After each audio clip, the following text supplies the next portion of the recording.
Welcome everyone to this webinar on how cricket clubs in Wales and everywhere can be as inclusive as possible, and particularly around to everyone from the LGBTQ plus community. My name is Mark from Cricket Wales, and it's great to have you on this call. Two key presenters are really leading lights in this area and are go-to people that ECB have been using and many other clubs.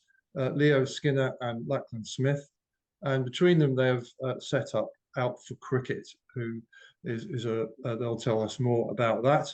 But we're really pleased, Leo and Lachlan, that you're joining us, and thanks for sharing this presentation with us. Just the format tonight: if you can stay on mute, please, until we do the Q&A at the end. If you have any questions, you think you've got a burning question, pop it in the chat, and we'll pick that up at the end as well. My colleagues will help facilitate that.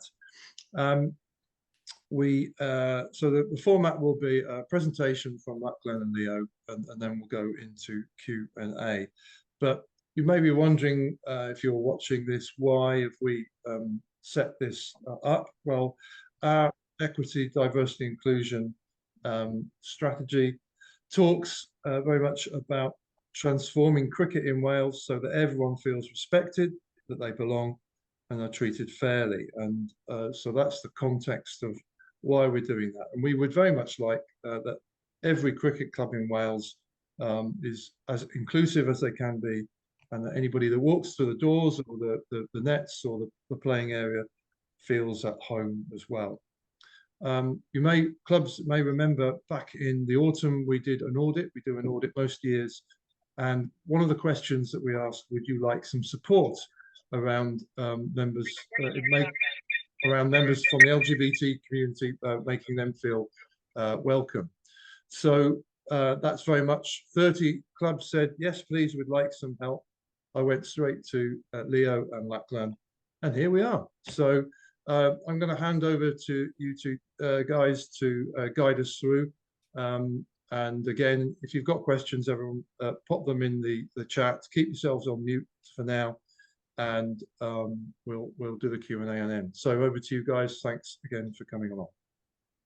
Cheers. Thanks, Mark. Leo is going to kick us off, but I'm just going to set the share screen up. Thank you, Mark, for that introduction.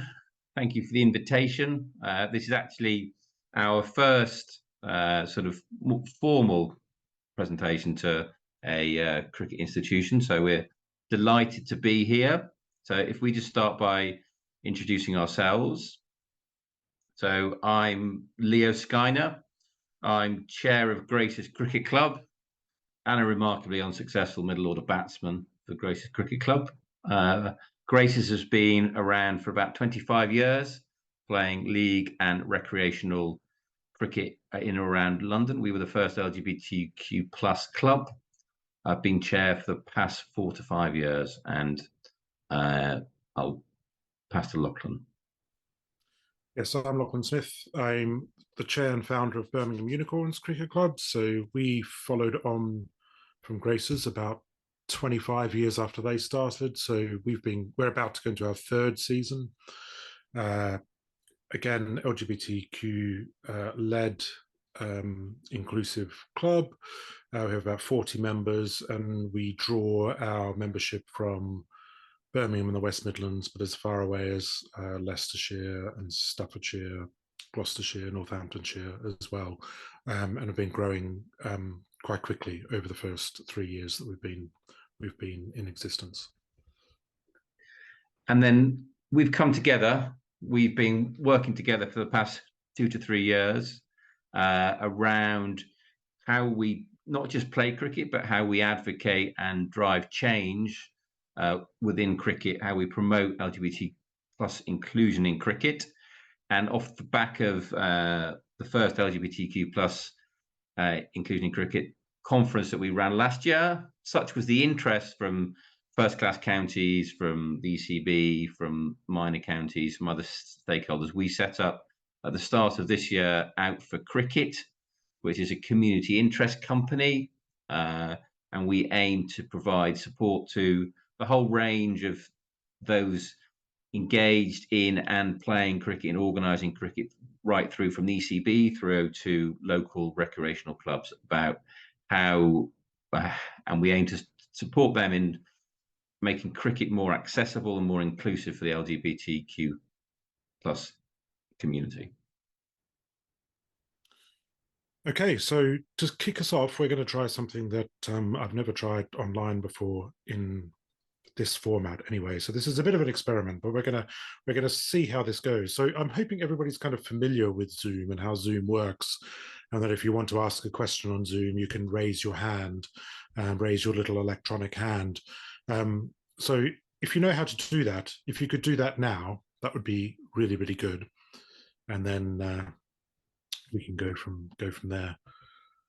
Oh, I can see some hands being raised. This is good. Definitely some people know how to raise their hands on Zoom. Maybe not everyone. So if you've managed to find it, brilliant. If not, don't worry too much about it. So basically, I'm gonna read a number of statements out to you, and all I ask you to do is to answer them honestly. So if any of these statements have ever applied to you, be it today, 5 years ago, 10 years ago, then you just need to put your hand down again. So you just drop your hand, and then hopefully everybody after a few questions will be able to put their hands down. But it's interesting how this goes. So the first statement, as I say, just be honest. The first statement is you are a man, and sometimes you sit with your legs crossed. So if that's you, then you can put your hands down.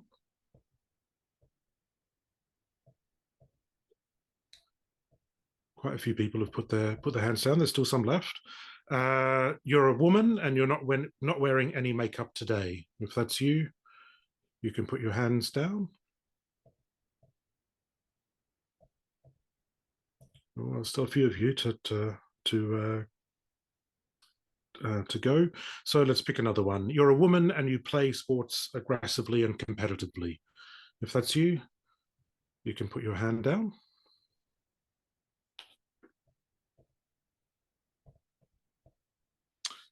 Let's pick another one.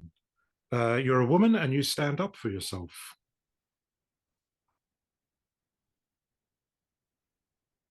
And I think that's everybody has put their hands down. That's great. So the point of that exercise, basically, everyone who is now sitting down or everybody who has now put their hand down could be a target for LGBTQ hate crimes. All of the statements that I've just read out to you now were actual items that perpetrators used to target LGBTQ people. And so the point of that exercise is to show that hate crimes do not have rationales behind them. The reasons that people have given to discriminate against the LGBTQ population are often very arbitrary, and often there are plenty of people who are attacked in hate crimes for LGBTQ people who are not actually LGBTQ themselves as well. So there's about 30 or 40 different statements I could have read out then. All of them, somewhat banal in many ways, but it just goes to show there really is no rationale necessarily behind why people are attacked for being LGBTQ or the stereotypes that exist around the LGBTQ community. So thank you for humoring me on that one, and it's much easier, much more fun to do that face to face. But thanks for taking part, and I'm going to hand back to Leo to take us into the proper presentation. Okay, so our first topic is why LGBTQ plus inclusion. Is, to our mind, and what's evident, cricket is changing. It is happily breaking down barriers to participation. As Mark said, I think our shared ambition is around making cricket a game for everybody, and it is changing. More participation from women, more participation from girls, more participation from those with disabilities, more participation from the global majority populations, more participation from different age groups. And we hope, and we're starting to see, more participation from the LGBTQ plus community. Linked to that is the ICEC report due imminently, likely to be a real opportunity for cricket to make real changes. That said, To our mind, LGBTQ plus visibility in the game still remains poor, especially in the men's game. Yet our experience at Graces and at Unicorns and an emerging side in Leeds and West Yorkshire demonstrates a real desire amongst the LGBTQ plus community to be involved in cricket. And as Lachlan said, right across the LGBTQ plus community, both in London, in Birmingham and beyond. So where are we here, or what's our baseline? So we would suggest it has been hidden or limited, but there is that momentum starting to build. There are more women in the professional game are coming out and being celebrated. Governing bodies are recognising the importance of and opportunities presented by fostering inclusion across the game, including LGBTQ plus conclusion. We're very happy to be here tonight talking to Cricket Wales. Great conversations with many counties, with ECB, with the PCA. So there is a real recognition, real interest about building LGBTQ plus inclusion. As I said, there's been a recent growth in LGBTQ plus recreational grassroots cricket with the establishment of the Unicorns, which went from, it grew as big as Graces within like a year. There is ourselves in London, and we've largely existed as a playing club, largely under the radar, but now very happy to join together with the Unicorns throughout for cricket about campaigning, about advocating for change. There is, as I said, the development of a Leeds and West Yorkshire team. Survey gone out, a number of people interested, support from Yorkshire. As I said before, we held the first LGBTQ plus cricket conference at Edgbaston in 2022. We had sort of 60 to 70 people, the majority of the first class counties, a number of minor counties, the ECB, other stakeholders in cricket genuinely interested in this as a topic. And we plan a second LGBTQ plus conference is going to be at Lord's in July, supported by the MCC. And then finally, as I say, we've established Out for Cricket as an advocacy, research and education organisation to promote inclusion in cricket. And in terms of the why, this from Chris, a fellow Graces player, very fine right arm, medium pace bowler, explains why. I've been a member of Graces for over a decade now, and it means a lot to me because Graces is the reason I got back into cricket, any kind of team sport. I grew up playing cricket in a little town in Leicestershire, and it wasn't until I moved to London that I stopped playing. By that time, I was starting to explore my sexuality. I very much still in the closet, but moving to London allowed me to explore it and find myself. I didn't actually come out until I met my now husband. And coming out is not as straightforward as coming out once. We spend the rest of our lives coming out. And I just didn't feel comfortable going into a standard sports team, having to lie about being honest about who my partner was. And so I just stopped playing sport. I discovered this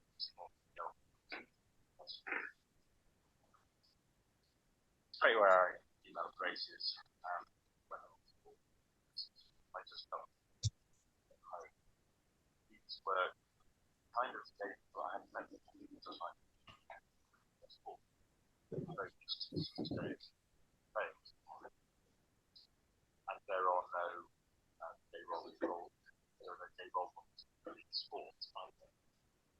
And this was just a revelation. And I've played Graces since I played this film. Golf society as well, and I just found my home and found my life so rich and sport. Just a couple of years ago, I went back to not by choice necessarily, but because I was asked to play, I'm short to play, and I turned up and played. Of course, I'm back in the closet. I'm not concerned about my life. You just play, and try and do the job. it wasn't until we were in bar afterwards, I ordered around half pints of guys playing bars. Oh, sorry, mate, don't do half pints.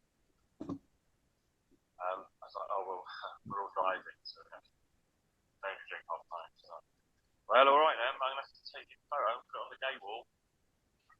Oh, God, I looked at my friends and didn't know.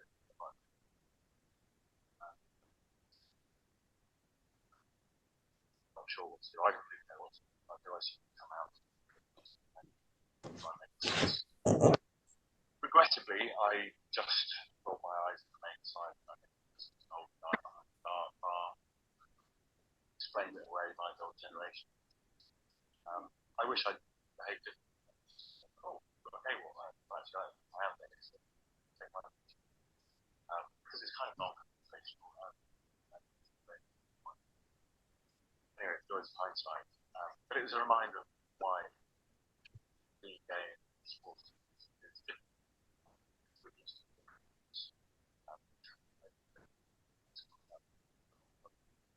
None of that happens to us. In our opposition.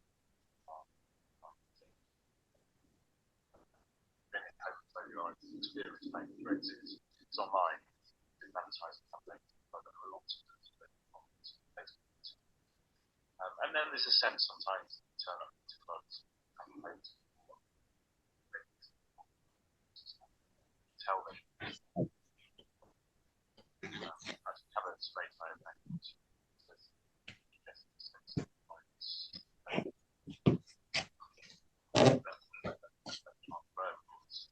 He stands up for us, but it just shows it goes on behind our backs, and that's a problem. But this does mean that there's something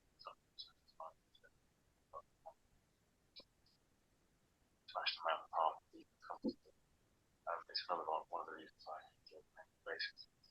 I'll leave it there. Thank you very much. Enjoy the rest of the day. So,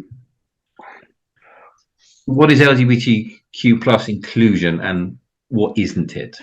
So, to our mind, it is about behaviours. It's about promoting awareness. It's about being inclusive. It's about demonstrating that we value inclusion across all diverse groups. It's about creating a safe environment. It's about creating an inclusive culture for all LGBTQ plus people, regardless if they've come out or not.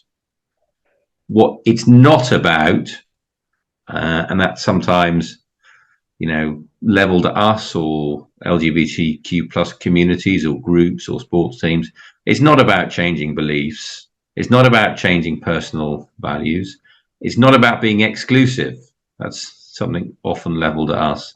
It's not about valuing one diverse group over another. It's not about tolerating behaviours that are damaging to individuals. And it's certainly never about forcing people to come out. And then it's me. So that sort of lays the context. But we know for many people, and I don't know what everyone's experience is on this call, whether some of you might be LGBTQ yourselves, some of you might have LGBTQ players playing within your club.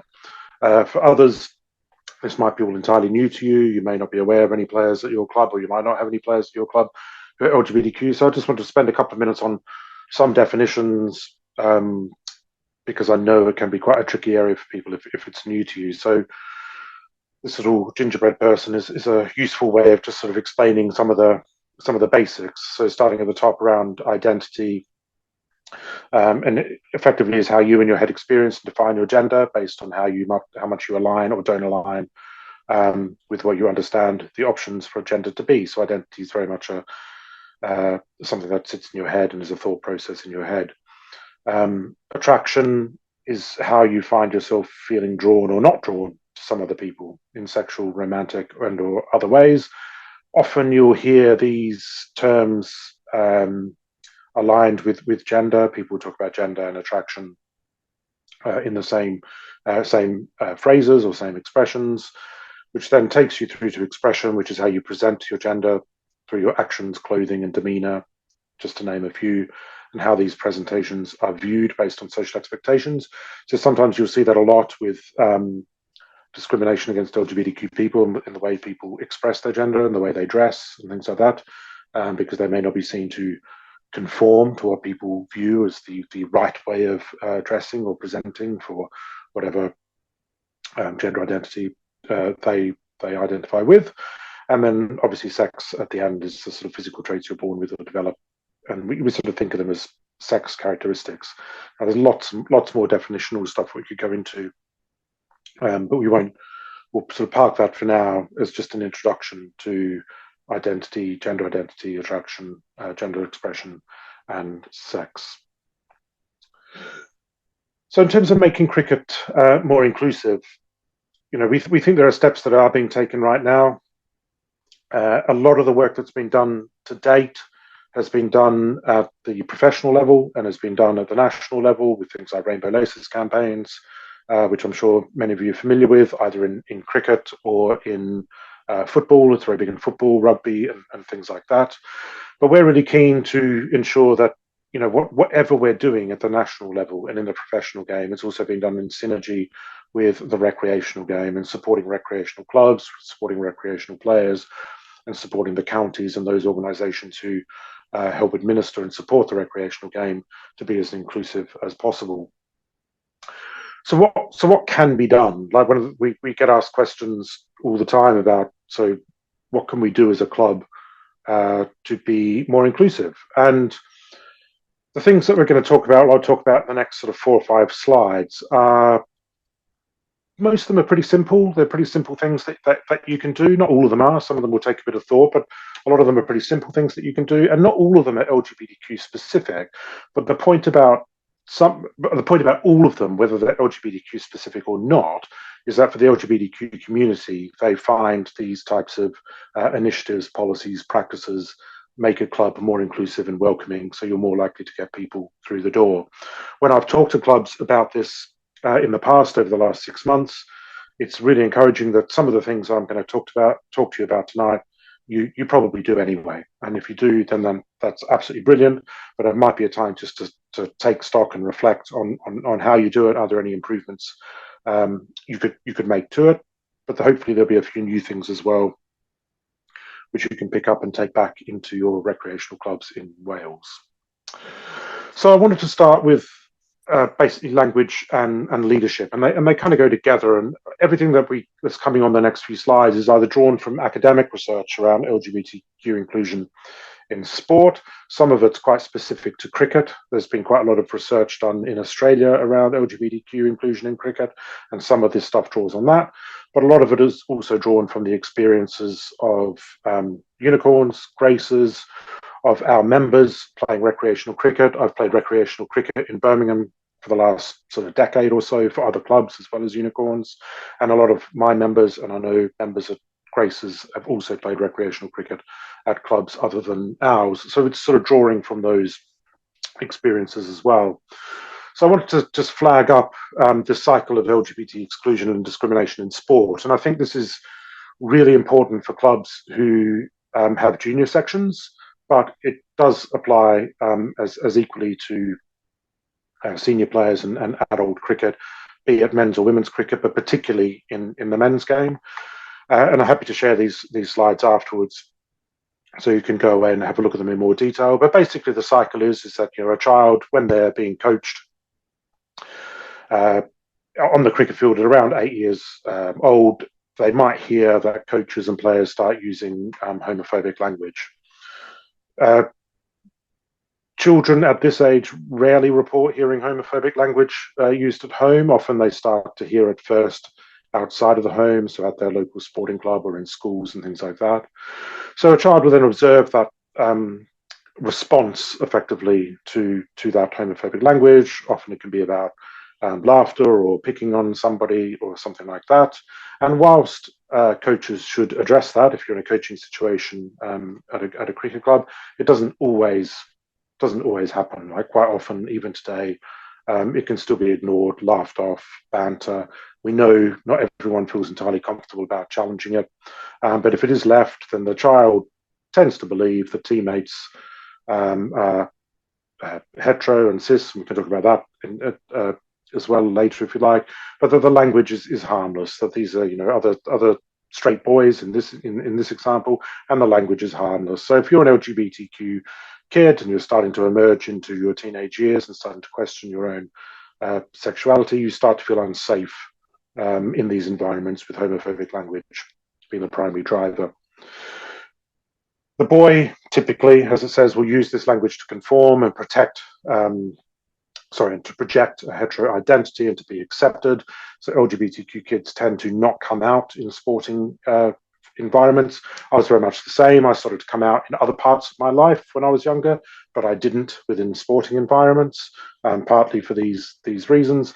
And then you tend to find that LGBTQ kids not only hide their identity when they get into their teenage years, but they'll often drop out of the sport altogether.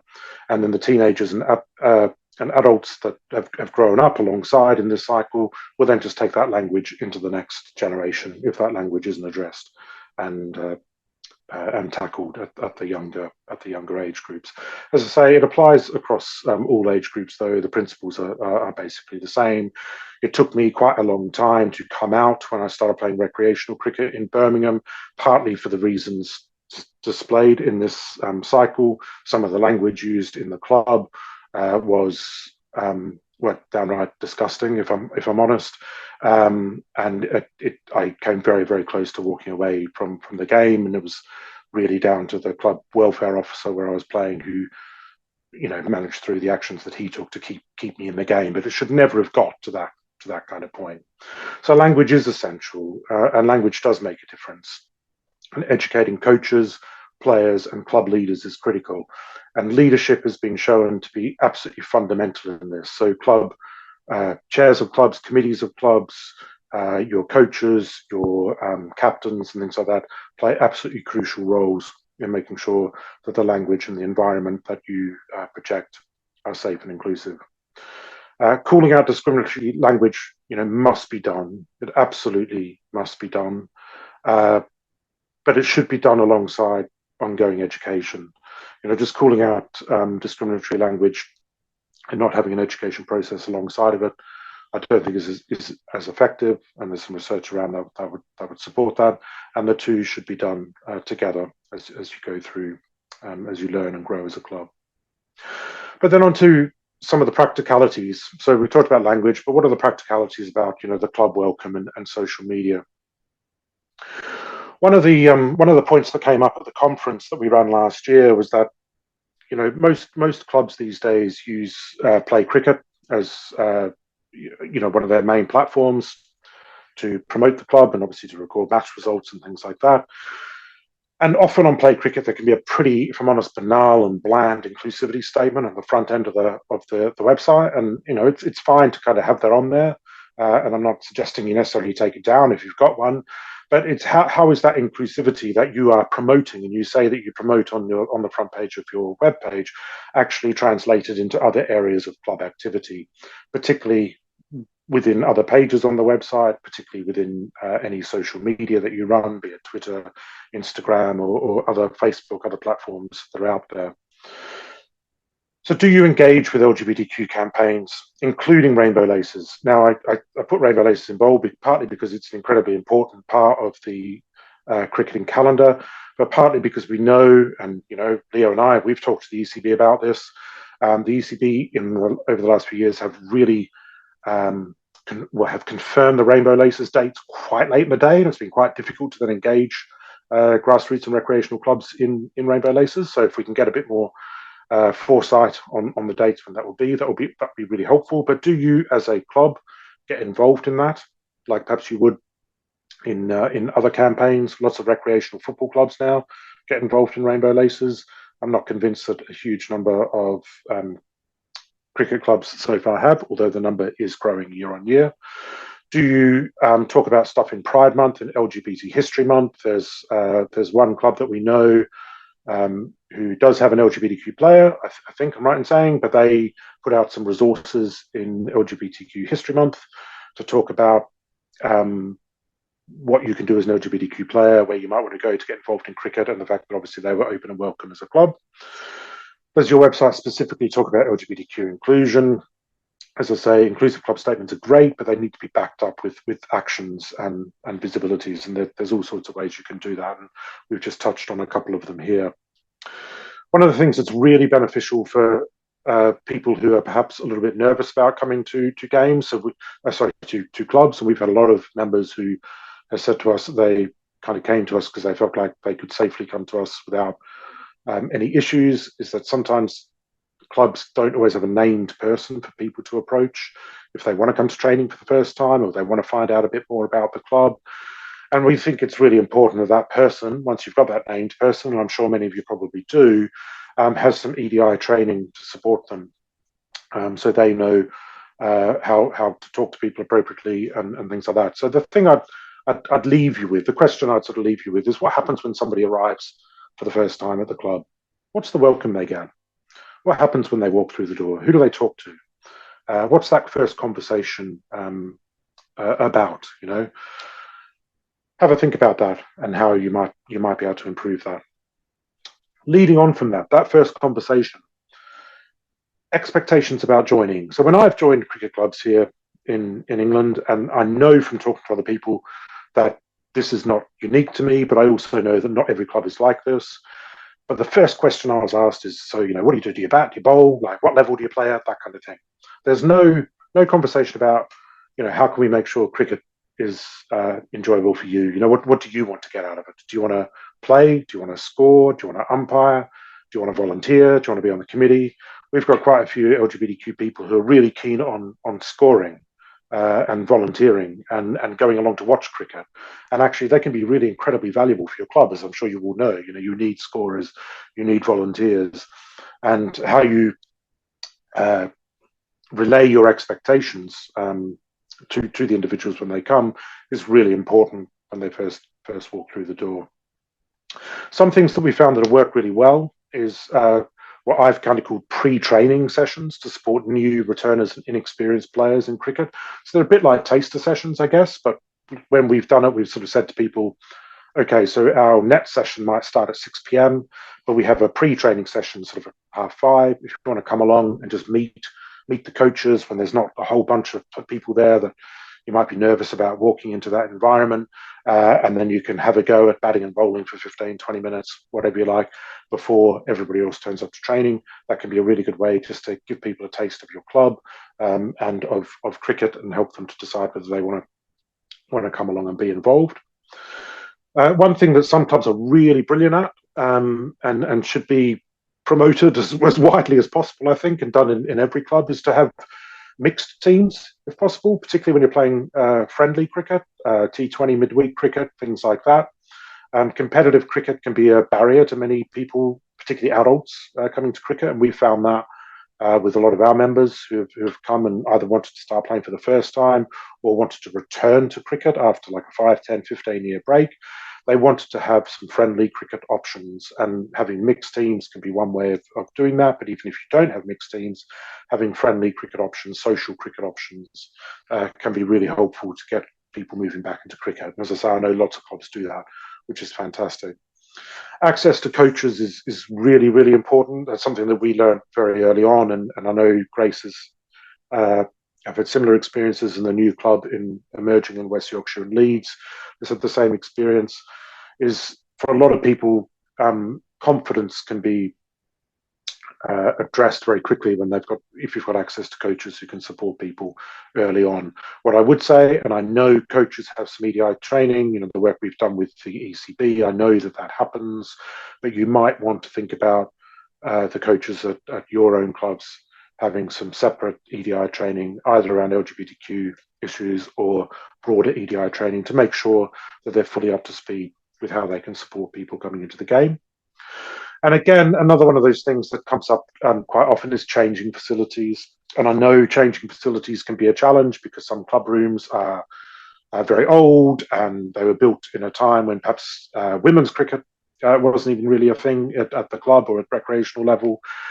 But just thinking about what do you offer and how might you be able to accommodate different genders or personal preferences. So we have different changing facilities that we use. We don't have our own ground. We use another club's ground for our home home games, but we make sure there's options available to people, as we play mixed teams, and we have trans members, and we have female members and male members, and people then have a choice about how they want to approach that, whether they're happy getting changed with everybody, whether they'd like to use their own private facilities or whatever it might be. So just thinking about what you have in place.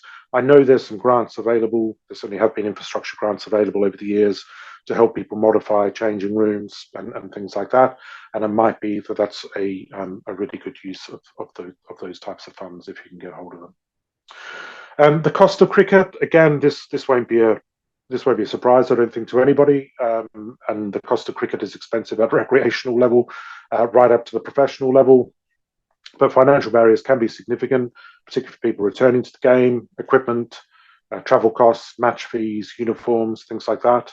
If there's any ways you can support the club to support people to defray costs, offset costs, that can be incredibly helpful for people.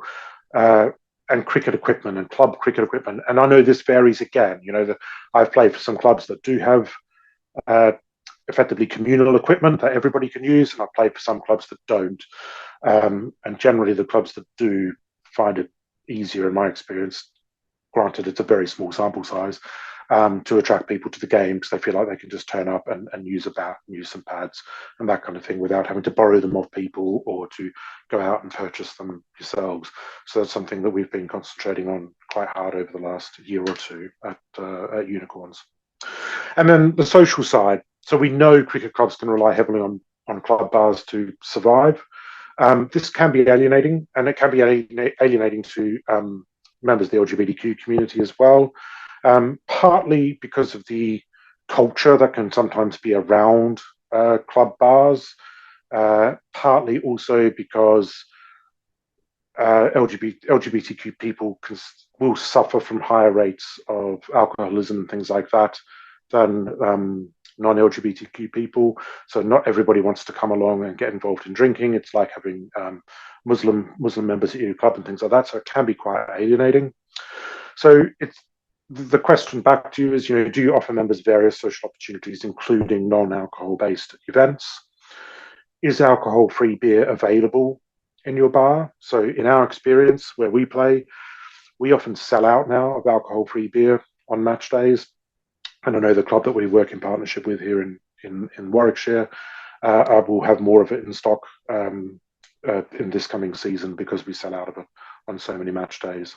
And the last question, or the last thing I think to think about on the social side, is if you do have LGBTQ members, do you ever do social events that are linked to LGBTQ events and themes? So you might be based in a town or city that has a pride event, a pride march, something like that. Do you do something at your club to support your members as an education piece, as a social piece, to help people sort of feel involved? One of the clubs I've been involved in, they've known for the last 7 or 8 years that I've been an out gay guy, but they've never tried to engage constructively on a Rainbow Laces campaign or something around Birmingham Pride. And if they had and had a conversation with me about it, it would have been such an amazing experience to have had that connection and that ability to socialize within that context with learning with other club members.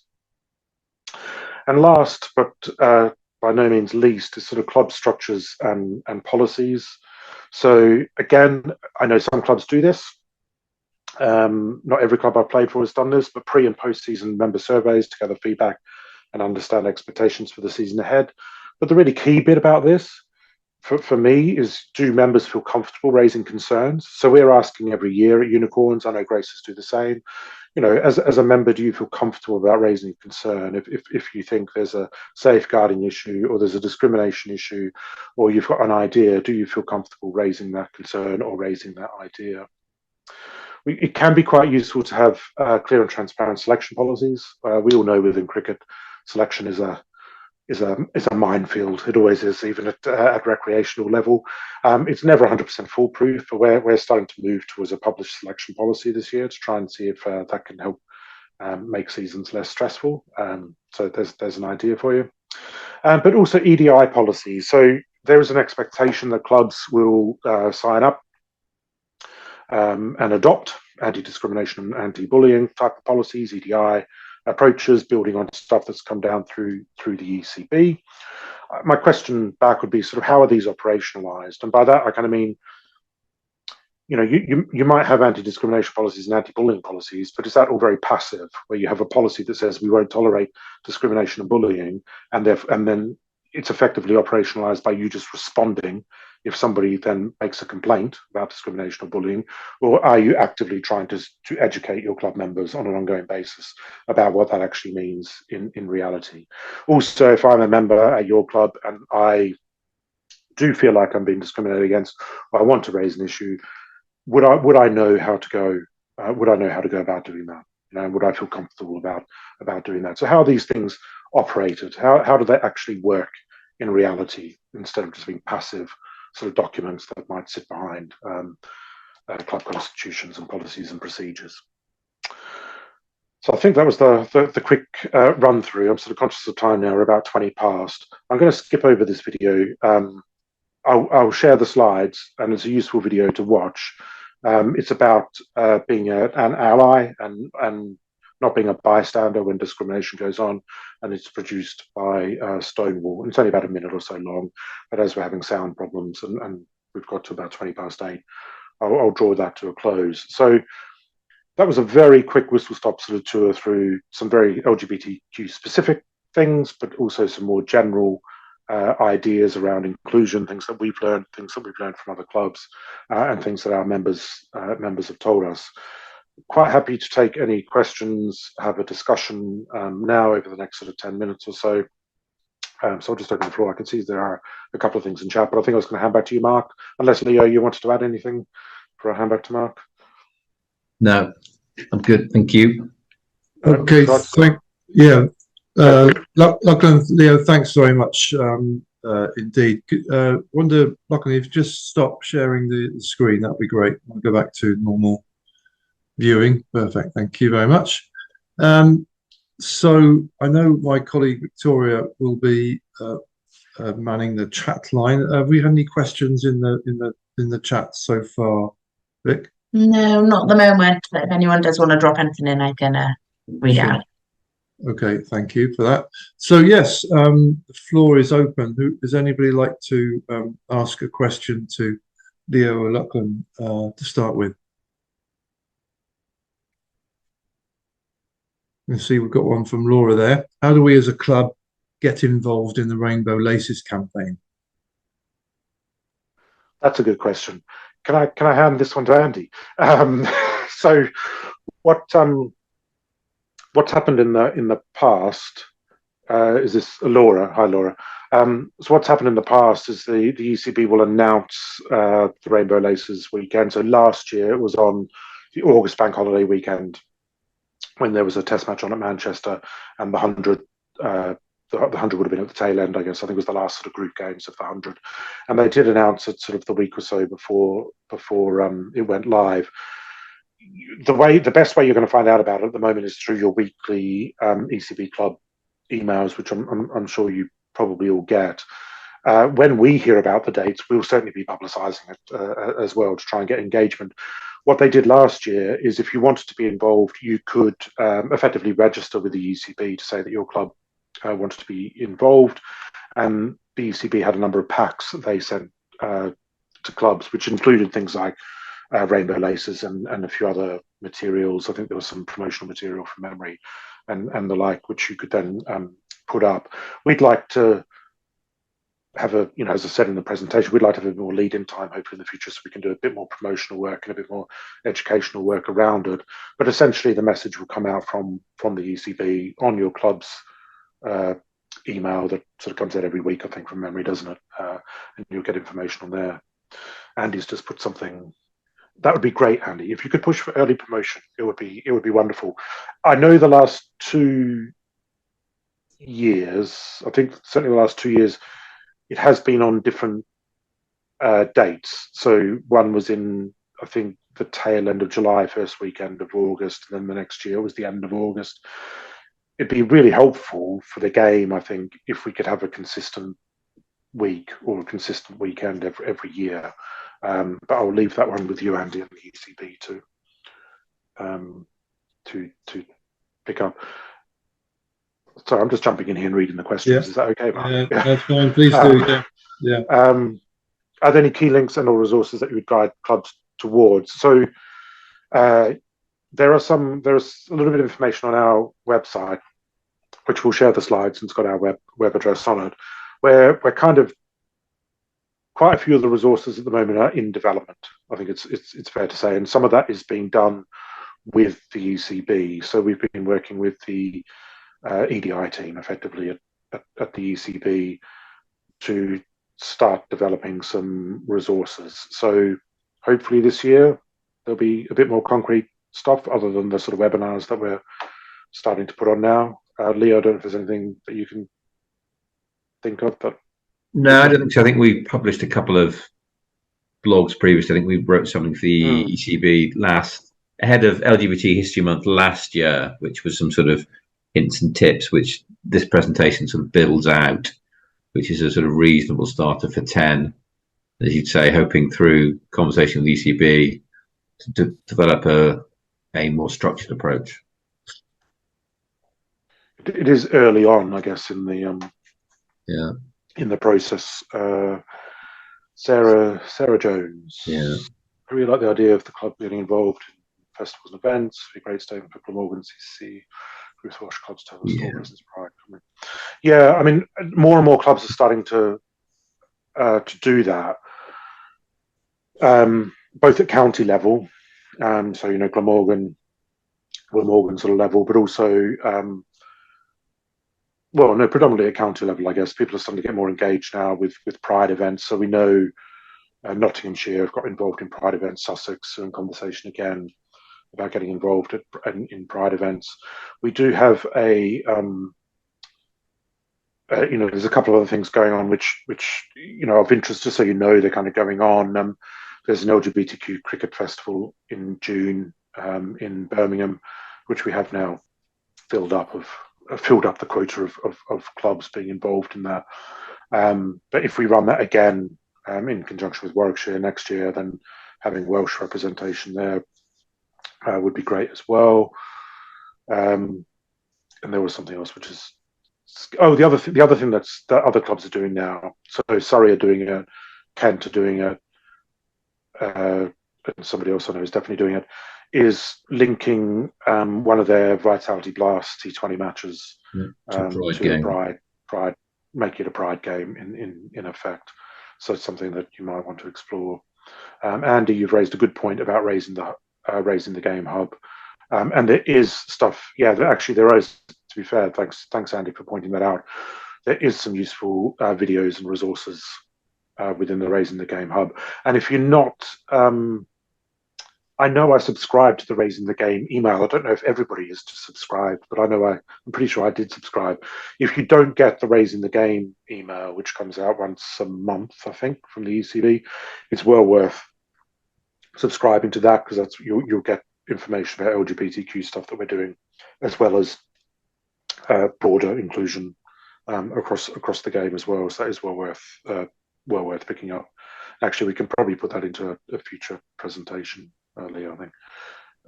We had one question. What's one thing that you would suggest clubs can do before the start of the season to become more inclusive and welcoming?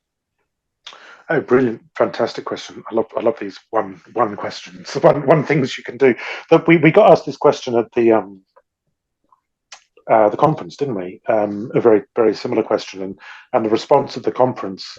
And I actually wasn't asked by somebody from Cricket Wales. I think it was. I think it was somebody from Sandy. Cricket Wales, I think I remember. Yeah.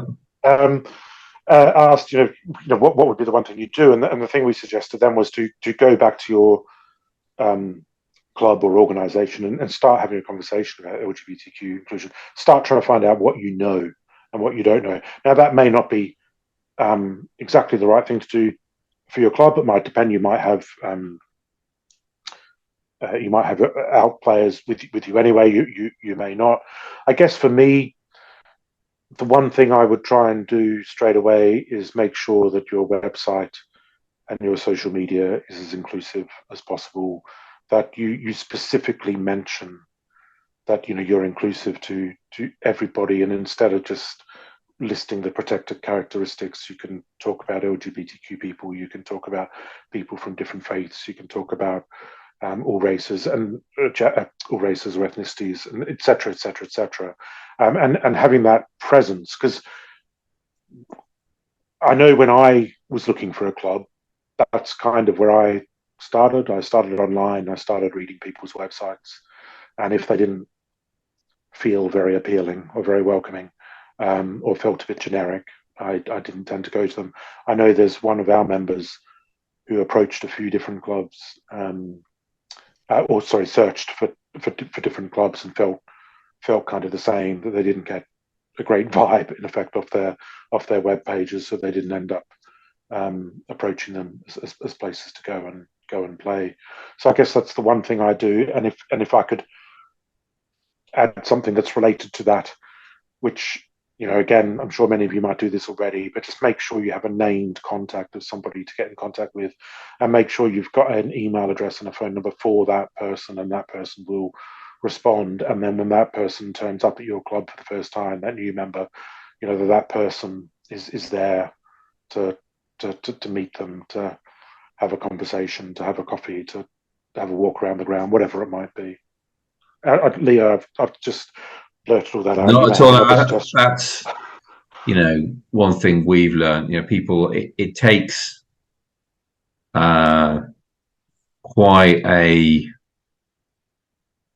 You have to, not the real people. It takes people quite a long time to approach or to think through. It's a big step for somebody who's potentially not out, who potentially isn't out within their own community, to approach an LGBTQ plus sports team. So it will take a while from that initial inquiry to somebody coming. And certainly what we've tried to do is, we'll a named person, Jonas, who's been in the club for 20, he'll happily go and meet somebody for a coffee and a conversation first, just to get to know them, to reassure them, that it is a genuinely welcoming environment. I'd just echo that. We've had a couple of members who approached us, as one in particular I can think of, who I had a conversation with off and on via email for a year before they actually came and had the confidence to come to training. Another one, it took about 3 months. And the one who took 3 months was a straight guy, but he'd not played cricket for 15 years. And he was terrified about walking into what he sort of called a normal club, because he thought he was going to get ridiculed, because he thought he wouldn't be good enough to play. As it turns out, he would have been fine, but he was so nervous about it because he felt like the expectation of walking in as an adult coming back to the game was just the expectation would be he'd be just the polished cricketer kind of thing, that there wasn't a route in for him. But it took him about 3 months of conversations with me before he came down to a training session.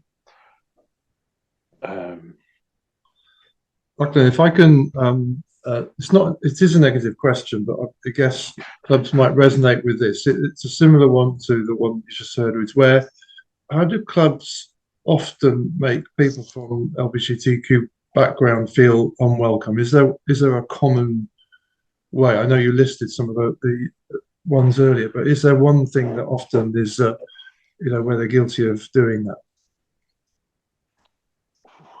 So that's a good question. That's turning it around the other way. A couple of things that have been said to me that I can think of, just two of our members who both played at mainstream grassroots recreational kind of clubs for years and didn't come out.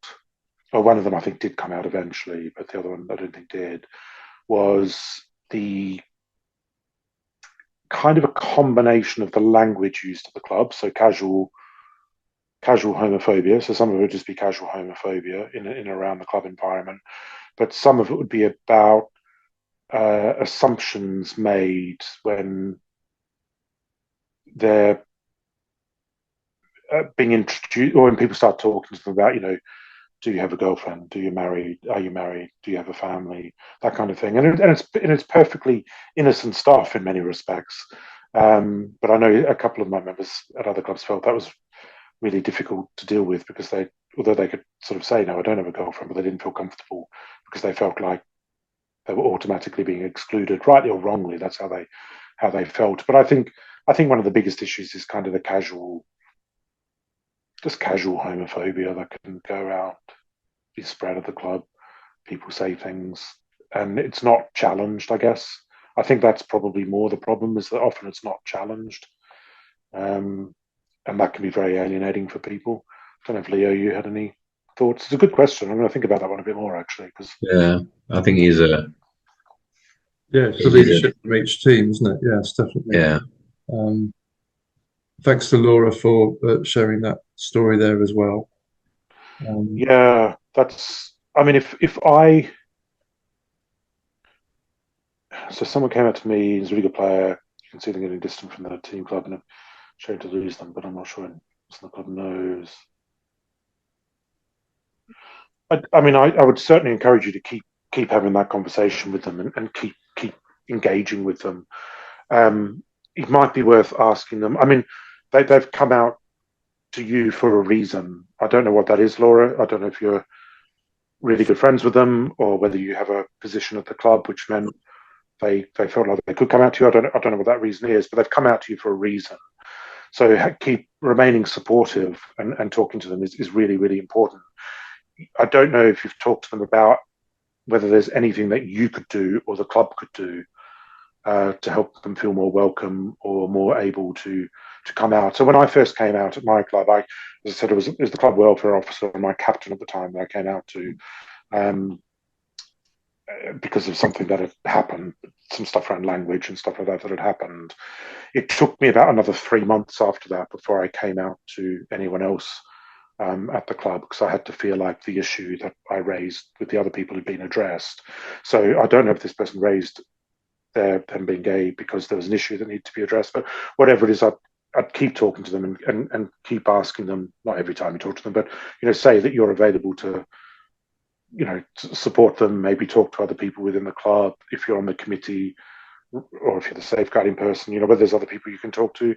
I just would definitely keep the conversation going. Definitely. Brilliant, thanks. We've got a question there from Mark about facilities as well. Some practical examples about what clubs could do in terms of the facilities and accommodation. Yeah, so I mean, at the club that we use as a home ground, well, at the first club that we used as a home ground, they had quite a new pavilion, so it kind of worked quite well because they had 2 main changing rooms, but they also had another smaller changing room, which was, nominally the umpires' changing room, but at the level that cricket was played, we never had umpires, so it could be used by other people. But they also had made sure in that new design they had toilets both in the changing rooms and outside of the changing rooms for use. But at the club we play at now, they recognise that a couple of things. The changing rooms themselves, they only have the two changing rooms, which is okay, we can kind of live with that. But the changing rooms themselves were very open and very exposed. So if you were in the shower area and having a shower, like basically everybody could watch you having a shower, and not everybody would feel comfortable about that. So they're working to install shower cubicles with doors on them, so people can use them if they prefer. At the club, again, that we're at now, the only women's toilet was actually outside.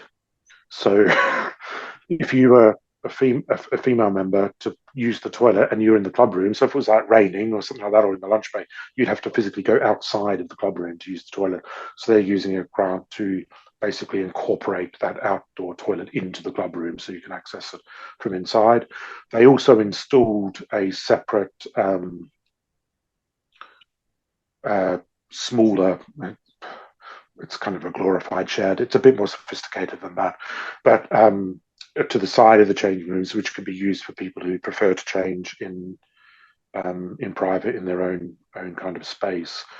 The other thing that we do, which again, this is done in junior cricket all the time, and it's done in adult cricket when juniors are playing all the time, where you make sure people have the opportunity to change separately.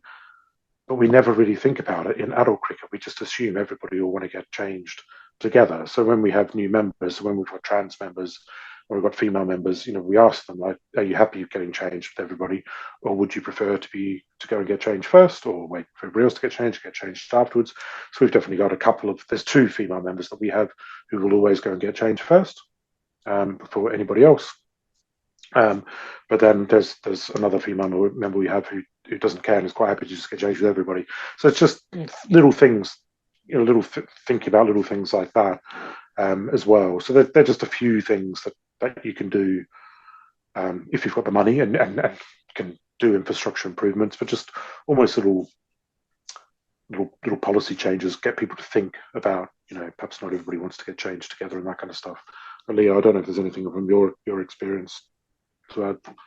No, I think, as you say, we've operated that, giving people the opportunity to change first or change after, that sort of simple sequencing. Just on that one, a lot of the funds and grants that are available to clubs now are very much geared towards the welcoming environment. So exactly what you've just said there, guys, about creating spaces, the buildings, the clubhouses, toilets, etc., so that they're appropriate for the whole community and everyone that plays cricket now, as opposed to what it perhaps was 30, 40, 50 years ago. Yes, yeah. Brilliant. Okay, well, look, I think we've probably come to the end there. Thanks, everyone, for the questions that you've posed. We will be putting this recording out in the slightly edited version just to put this all together. Thanks very much, Lachlan and Leo. It's great to see you championing this cause and this message. We've certainly seen some really good messages from you, particularly around leadership. And that's a key one for clubs to have that positive intent, positive action to show how welcoming they are, and also challenge, and call out where there's poor practice. I think the idea of a welcome buddy, somebody whose role it is to welcome new people into the club, is a great one. Lots of resources, as Andy has said, on the ECB site. The EDI hub is brilliant. Lots of lived experience, powerful testimonies there for people to look at. And finally, as we've just been talking there, the built environment of our clubs, our clubhouses, let's get them to fit for everyone, which is in some cases a bit of a challenge, but it's definitely worth doing in the long run. So can I just say thanks on behalf of Cricket Wales, guys, for your hard work in preparing this webinar, and for everyone else joining in. And that's the end of the webinar. Thanks for coming. Right. Cheers. Thank you.